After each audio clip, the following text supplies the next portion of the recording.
بارشیں نہیں ہو رہی ہیں۔ ہم نے بارش برسانے والے سے کبھی بارش مانگی ہی نہیں، ہم نے بارش برسانے والی ذات کے سامنے کبھی سر جھکایا ہی نہیں، ہم نے اس ذات کے سامنے کبھی خلوص کے ساتھ جھک کے بارش کے لیے دعا مانگی ہی نہیں۔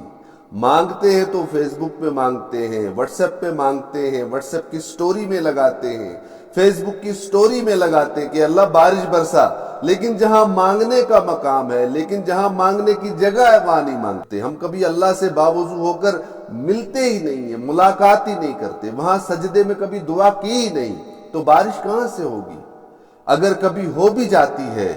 اگر بارش کبھی ہو بھی جاتی ہے تو اتنی زیادہ ہو جاتی ہے کہ وہ عذاب کی صورت اختیار کر جاتی ہے۔ کبھی برف و بارہ اتنا ہو جاتا ہے کہ وہ عذاب کی صورت اختیار کر جاتا ہے، اور جب خشکی ہو جاتی ہے تو اتنی زیادہ ہو جاتی ہے کہ عذاب کی صورت اختیار کر جاتی ہے۔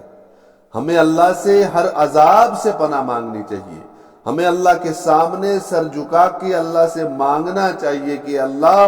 بارش نازل فرما، اس اجڑے ہوئے چمن کو پھر سے آباد کر دے، یا اللہ اس اجڑے ہوئے چمن کو پھر سے شاداب کر دے،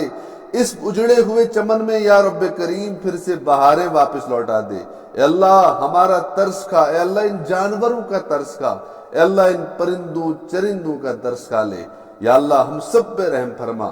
انہی پرندوں اور چرندوں کے واسطے سے یا رب کریم ہم پہ مہربان ہو جا اور بارش فرما، آمین۔